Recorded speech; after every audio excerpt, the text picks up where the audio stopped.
कि हमारी पृथ्वी गोलाकार है और हमारा ग्लोब मानव द्वारा निर्मित पृथ्वी का एक कृत्रिम नमूना है। हमारी पृथ्वी का आकार भू-आब आकार है, एक गोले के समान है। तो ऐसे में जब हमें पूर्ण पृथ्वी का अध्ययन करना होता है तब तो ग्लोब हमारे लिए काफी उपयोगी होता है, लेकिन जब हमें पृथ्वी के केवल एक भाग जैसे अपने राष्ट्र, राज्य, जिले या शहर का अध्ययन करना हो तो ऐसे में हम ग्लोब का प्रयोग नहीं कर सकते। ऐसे में हमें आवश्यकता होती है एक मानचित्र की, मैप की। मानचित्र पृथ्वी की सतह या एक भाग का पैमाने के माध्यम से चपटी सतह पर खींचा गया चित्र है। इस लाइन को समझते हैं। ये देखिए, हमारी पृथ्वी तो ऐसी गोल है, हमारी पृथ्वी की सतह गोलाकार है। तो मानचित्र के रूप में हम इस गोलाकार सतह को एक समतल सतह यानी कि A4 साइज के किसी पेपर पे या किसी भी साइज के किसी पेपर पे बदलते हैं। मतलब हम पृथ्वी की एक गोलाकार सतह को एक समतल सतह पे बनाने का प्रयास करते हैं, लेकिन इस गोलाकार सतह को समतल सतह पर पूर्णतः हर विवरण के साथ बनाना संभव नहीं हो पाता। और इसीलिए जब हम ग्लोब पर अपने देश के सापेक्ष में किसी अन्य देश को देखते हैं तो वह हमें कुछ अलग स्थिति में दिखाई दे सकता है, जबकि हम अपने भारत के सापेक्ष किसी देश को मानचित्र पे देखते हैं तो वह हमें थोड़ा अलग दिखाई दे सकता है। इसीलिए कहा जाता है कि एक गोलाकार सतह को पूरी तरह से चपटा करना असंभव है। हम अपनी जरूरत के अनुसार किसी भी छोटे या बड़े क्षेत्र का मानचित्र बना सकते हैं। जब बहुत से मानचित्रों को एक साथ रख दिया जाता है तब एक एटलस का निर्माण होता है। एटलस विभिन्न प्रकारों तथा अलग अलग पैमानों से खींची गई मापों पर आधारित होता है। संक्षिप्त और सरल भाषा में कहूं तो विभिन्न मानचित्रों का समूह या विभिन्न मैप्स का कलेक्शन ही एटलस कहलाता है। तो अब तक हम बड़े बड़े एटलस को पढ़ तो रहे थे, आज हमने ये भी पढ़ लिया कि एटलस क्या होता है। मानचित्र विभिन्न प्रकार के हो सकते हैं। उनमें से प्रमुख हैं भौतिक मानचित्र या फिजिकल मैप, पॉलिटिकल मैप या फिर जिसे कहते हैं राजनीतिक मानचित्र, और थीमेटिक मैप्स। तो चलिए एक एक करके इनका परिचय लेते हैं। भौतिक मानचित्र पृथ्वी की प्राकृतिक आकृतियों जैसे पर्वतों, पठारों, मैदानों, नदियों, महासागरों आदि को दर्शाने वाले मानचित्रों को भौतिक या उच्चावच मानचित्र कहा जाता है। मतलब वो मानचित्र या वो मैप जो भौगोलिक आकृतियों का विवरण करते हैं, पृथ्वी की प्राकृतिक सतह को बतलाते हैं, उन्हें भौतिक मानचित्र या फिजिकल मैप कहा जाता है। अभी हम इनका थोड़ा इंट्रो ले रहे हैं। नेक्स्ट स्लाइड में हम चित्र के माध्यम से भी इन तीनों मानचित्रों को पढ़ेंगे। अगला है पॉलिटिकल मैप या फिर राजनीतिक मानचित्र। हमारे भौतिक मानचित्र में हमने भूगोल के हिसाब से प्रकृति ने जिस प्रकार पृथ्वी को विभाजित किया है उसका अध्ययन किया, परंतु मानव ने राजनीतिक रूप से इस पृथ्वी को, इसमें राष्ट्रों को, राज्यों को जिस प्रकार विभाजित किया है उनका अध्ययन हम पॉलिटिकल मैप या राजनीतिक मानचित्र के हिसाब से करते हैं। अर्थात राज्य, नगरों, शहरों, गांवों और विश्व के विभिन्न देशों व राज्यों को उनकी सीमाओं के साथ दर्शाने वाले मानचित्र को कहा जाता है राजनीतिक मानचित्र। जैसे कि प्रकृति ने तो हमारे एशिया महाद्वीप में बहुत सारे राष्ट्रों का निर्माण नहीं किया था, वो हमने पॉलिटिकली डिवाइड किए हैं। यानी किसी क्षेत्र को उसकी राजनीतिक सीमाओं के साथ अध्ययन करने को राजनीतिक मानचित्र कहा जाता है। हमारे मानचित्रों का अगला प्रकार है थीमेटिक मानचित्र। ये थीमेटिक मानचित्र कुछ विशेष जानकारियां प्रदान करते हैं, जैसे कि सड़क का मानचित्र, वर्षा का मानचित्र, वन या उद्योगों आदि का वितरण दर्शाने वाला मानचित्र। देखिए, ये स्पेशल टाइप के मैप्स होते हैं जिन्हें हमने देखा भी है और छोटी क्लासेस में बनाया भी है और अभी भी बनाते हैं। जैसे कि हमें भारत का नक्शा दे दिया गया और उसमें कहा गया कि उन राज्यों को इंगित कीजिए या उन स्थानों को इंगित कीजिए जहाँ पे लौह इस्पात के कारखाने हैं।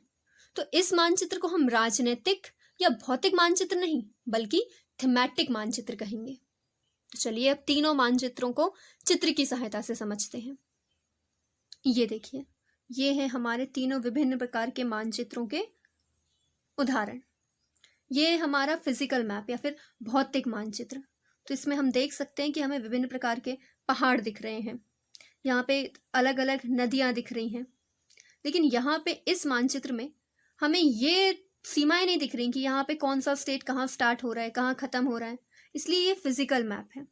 और वहीं इस मैप में हमें ये नहीं दिख रहा कि यहाँ पे पहाड़ किस किस जगह पे हैं, कौन सी नदी कहाँ से जा रही है। लेकिन यहाँ पे हमें ये साफ दिख रहा है कि कौन से राज्य की सीमा किससे लग रही है, कौन सा राज्य कहाँ पर स्थित है। इसलिए ये है पॉलिटिकल मैप या फिर राजनीतिक मानचित्र। और इसके बाद ये है थीमेटिक मानचित्र। यहाँ पे हम आयरन और स्टील के कारखाने हमारे भारत में जहाँ जहाँ हैं उनको इंगित कर रहे हैं। तो शायद भारत का ये उदाहरण लेके आपको तीनों मानचित्रों के मध्य अंतर स्पष्ट हो गया होगा। मानचित्रों का अध्ययन करने के लिए हमारा उसके घटकों से परिचित होना अनिवार्य है। एक मानचित्र के 3 घटक होते हैं, दूरी, दिशा और प्रतीक। यानी कि एक मैप के 3 कंपोनेंट्स हैं, डिस्टेंस, डायरेक्शन और सिंबल्स। तो चलिए एक एक करके इसके तीनों घटकों को समझते हैं। डिस्टेंस या फिर दूरी। मानचित्र एक आरेखण होता है जो पूरे विश्व या उसके एक भाग को छोटा कर कागज के एक पन्ने पर दर्शाता है। यह कहा जा सकता है कि मानचित्र छोटे पैमाने पर खींचे जाते हैं और दूरियों को इस सावधानी के साथ छोटा किया जाता है कि स्थानों के बीच की दूरी वास्तविक हो। चलिए इसे सरल भाषा में समझते हैं। ये देखिए, ये दूरी का जो घटक है, कंपोनेंट है, ये हमें ये समझाना चाह रहा है कि हमारी पृथ्वी जो है ये तो बहुत बड़ी है, इसके जो अलग अलग महाद्वीप हैं इनका आकार बहुत विशाल है। लेकिन जब हम इनका मानचित्र खींचते हैं, इनका मैप बनाते हैं, तो हम छोटी सी एक कागज के पन्ने पर या फिर हमारी छोटी सी स्लाइड पर संपूर्ण विश्व का मानचित्र कैसे बनाते हैं। ये देखिए, ये यहाँ पे इस मानचित्र को बनाते समय हमें इसकी दूरियों को एक निश्चित पैमाने के अनुसार लेना पड़ता है। जैसे कि ये देखिए, हमें अफ्रीका महाद्वीप और दक्षिण अमेरिका महाद्वीप के बीच में तो हजारों किलोमीटर की दूरी है, लेकिन यहाँ इस नक्शे में हमने इस दूरी को कुछ सेंटीमीटर में बता दिया है। लेकिन इस दूरी को हम इस प्रकार नहीं छोटा कर सकते कि यहाँ पे हम यूरोप को यहाँ दिखा दें और हमारे पास जगह नहीं है तो हम दक्षिण अमेरिका को यहीं बना दें। दूरी का ये पैमाना बिल्कुल गलत हो जाएगा। इसीलिए जब हम नक्शे बनाते हैं तो हमें एक निश्चित पैमाना लेना होता है। पैमाना स्थल पर वास्तविक दूरी तथा मानचित्र पर दिखाई गई दूरी के बीच जैसे कि हम 5000 किलोमीटर की दूरी को 5 सेंटीमीटर से दर्शा रहे हैं, तो यहाँ पे हमारा पैमाना होगा 1000 किलोमीटर बराबर 1 सेंटीमीटर। यहाँ पे छोटे एग्जाम्पल से भी समझ लेते हैं, जैसे कि हम 10 किलोमीटर की दूरी को 2 सेंटीमीटर से दर्शा रहे हैं, तो यहाँ पे हमारा पैमाना हुआ 1 सेंटीमीटर बराबर 5 किलोमीटर। इस हिसाब से हमें वास्तविक दूरियों को उसी अनुपात में छोटा करना होता है और इसे कहते हैं पैमाना निश्चित करना, और इसी पैमाने के अनुसार खींचे जाते हैं मानचित्र। जब बड़े क्षेत्रफल वाले भागों जैसे कि महाद्वीप या देशों को कागज पर दिखाना होता है तब हम छोटे पैमाने का उपयोग करते हैं। जैसे कि 500 किलोमीटर की दूरी को हम केवल 5 सेंटीमीटर की दूरी से दर्शा रहे हैं, तो इसे कहते हैं छोटे पैमाने वाला मानचित्र। और जब किसी छोटे क्षेत्रफल वाले भाग को जैसे कि हम अपने गांव या शहर को कागज पर दिखाते हैं तब हम बड़े पैमाने का प्रयोग करते हैं, जैसे कि 500 मीटर बराबर 5 सेंटीमीटर, तो इसे कहते हैं बड़े पैमाने वाला मानचित्र। इंग्लिश में भी देख लेते हैं, स्मॉल स्केल मैप और लार्ज स्केल मैप। तो यहाँ पे अनायास ही समझने वाली बात है कि बड़े पैमाने वाले मानचित्र छोटे पैमाने वाले मानचित्र की अपेक्षा अधिक जानकारी प्रदान करेंगे, क्योंकि बड़े पैमाने वाले मानचित्र में हम छोटे क्षेत्रफल को एक कागज पर दर्शा रहे हैं, तो यहाँ पे जानकारियों को तो विस्तृत रूप में दर्शाया ही जा सकता है। चलिए, हमारे मानचित्रों का दूसरा घटक या दूसरा कंपोनेंट है डायरेक्शन यानी कि दिशा। हमने अधिकतर मानचित्रों में देखा है कि राइट साइड ऊपर 4 एरो बने होते हैं और उसमें ऊपर लिखा होता है ऊ या फिर एन, जिसका मतलब होता है उत्तर दिशा, और इस रेखा को कहा जाता है उत्तर रेखा। और हमको पता है कि अगर हमें पता है कि ये उत्तर दिशा है तो इसके हिसाब से हम बाकी दिशाओं का अनुमान लगा सकते हैं। जैसे कि ये है अगर उत्तर तो ये होगा दक्षिण, ये पश्चिम और ये पूरब। और इन चारों दिशाओं को, इन बिंदुओं को कहा जाता है प्रधान दिग्बिंदु या फिर कार्डिनल पॉइंट। और इन चारों दिशाओं के मध्य में भी अन्य 4 दिशाएं होती हैं, जैसे कि उत्तर पूर्व, दक्षिण पूर्व, दक्षिण पश्चिम और उत्तर पश्चिम। और जब हमें इन अष्ट दिशाओं का अध्ययन हो जाता है तब हम किसी भी स्थान का ही पता लगा सकते हैं, किसी भी स्थान की एग्जैक्ट लोकेशन को पता कर सकते हैं। और हम जब मैप बनाते हैं तो मैप तो हम बनाते ही इसलिए हैं कि हमें किसी भी स्थान के बारे में जानकारी मिले, हम अपने गंतव्य तक पहुंच सके। अब हमारे लिए दिशा यानी कि डायरेक्शन का ये कंपोनेंट बहुत इंपॉर्टेंट हो जाता है। यहाँ पे दिशाओं का अध्ययन कराते समय हमें बताया गया है दिक् सूचक के बारे में, जिसे नॉर्मली हम कंपास कहते हैं। सभी ने कंपास देखा भी है और उसका यूज भी किया है। हमारे इस कंपास या फिर दिक् सूचक की जो सुई होती है वो हमेशा नॉर्थ डायरेक्शन यानी कि उत्तर दिशा की ओर होती है, जिसके हिसाब से हम अन्य दिशाओं का अनुमान लगा सकते हैं। हमारे मानचित्रों का अगला घटक है प्रतीक, यानी कि हमारे मैप्स का तीसरा कंपोनेंट है सिंबल्स। जब हम कोई भी मानचित्र खींचते हैं, कोई भी मैप बनाते हैं, तो उसमें वास्तविक आकार और प्रकार की विभिन्न आकृतियों को उनके वास्तविक आकार में बनाना संभव नहीं होता। जैसे कि हमें अपने मैप में वृक्षों को बनाना है, रेल की पटरियों या नदियों को बनाना है, तो हम उनको उसी तरीके से नहीं बना सकते। हमें अपने नक्शे में पोस्ट ऑफिस दिखाना है तो बार बार हम एग्जैक्ट ऐसे पोस्ट ऑफिस की पेंटिंग्स तो नहीं बना सकते, इसीलिए इसके लिए एक प्रतीक, एक सिंबल का यूज किया जाता है।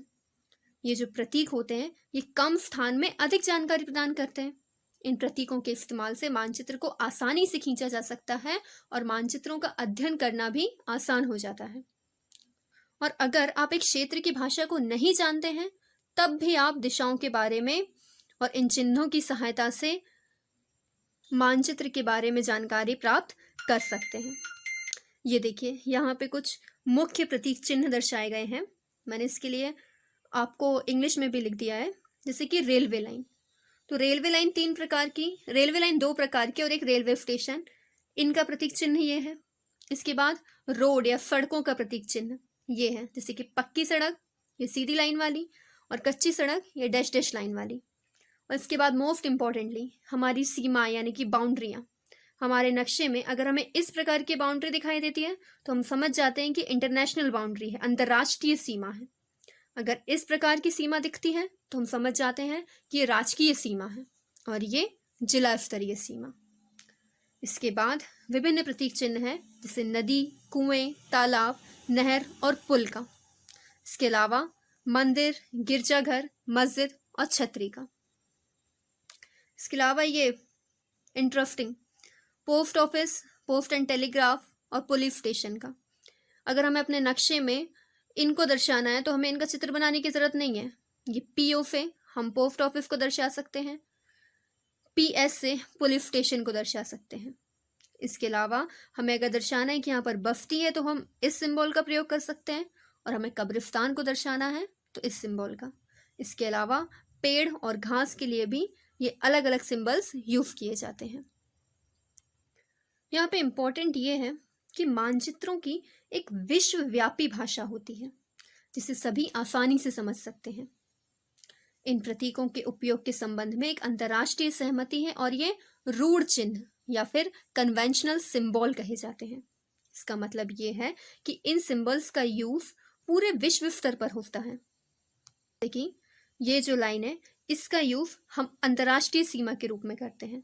तो ऐसा नहीं हो सकता कि एक राष्ट्र कहेगा कि हमारी अंतर्राष्ट्रीय सीमा तो आप सीधी लाइन से दर्शाइए, इस टाइप की लाइन से नहीं, ये रूढ़ प्रतीक चिन्ह है। इसका यूज विश्व में सभी मानचित्रों में किया जाता है।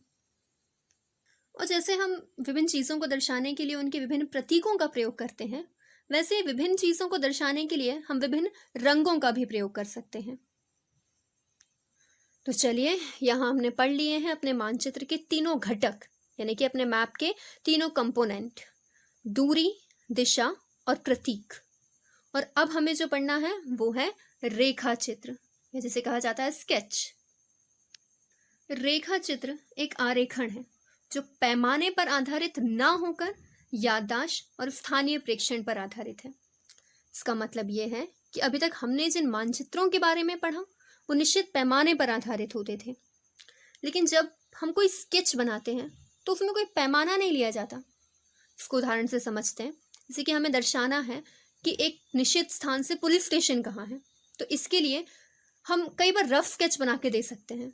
हमें ज़रूरत नहीं है कि हम एक निश्चित पैमाना लें और एक मानचित्र बनाएं। इसके लिए हम सीधे सीधे बना सकते हैं कि आप यहाँ से दाएं मुड़िए, एक चौराहा आएगा, वहाँ से बाएं मुड़ना और आपको सीधे पुलिस स्टेशन मिल जाएगा। यहाँ पे हमने पैमाना नहीं लिया, हमने एक निश्चित दूरी नहीं ली कि यहाँ से इतने किलोमीटर की दूरी पर अगली गली आएगी तो उसका पैमाना इतने किलोमीटर बराबर इतना सेंटीमीटर है। नहीं, हमने रफली एक स्केच बनाया और दे दिया। तो ये एक बिना पैमाने वाला मानचित्र है। इस प्रकार कच्चे आरेख को बिना पैमाने की सहायता से खींचा जा सकता है तथा इसे रेखा मानचित्र कहते हैं। तो चलिए, अपने चैप्टर के अंत में हमें पढ़ना है खाका या प्लान क्या होता है। एक छोटे क्षेत्र का बड़े पैमाने पर खींचा गया रेखा चित्र खाका कहा जाता है। हमने अभी देखा था कि जो बड़े पैमाने वाले मानचित्र हैं, यानी कि जो छोटे क्षेत्रों का हम बड़े स्केल पे मैप बनाते हैं, तो हमें उससे बहुत सारे विवरण प्राप्त होते हैं। लेकिन उसके बावजूद भी कुछ ऐसी चीज़ें होती हैं जिन्हें कई बार हमें और अधिक विस्तृत रूप में जानना होता है। जैसे कि किसी कमरे की लंबाई चौड़ाई, इसको तो किसी मैप में नहीं दर्शाया जा सकता ना। इसके लिए जो बनाया जाता है उसे खाका कहते हैं, उसे प्लान कहते हैं। मतलब कि हम लोग बड़े पैमाने वाला एक रेखा चित्र खींच सकते हैं जिसे खाका कहा जाता है। तो आई थिंक अब हमें क्लियर हो गया होगा कि मानचित्र यानी कि मैप किसे कहते हैं, खाका यानी कि प्लान किसे कहते हैं, और स्केच यानी कि रेखा चित्र क्या होते हैं। तो यहाँ पे हमारा चैप्टर 4 कंप्लीट होता है। तो लास्ट में हम देख लेते हैं कि हमने जिन टॉपिक्स को शुरुआत में देखा था, हमने उन सभी को कवर कर लिया है।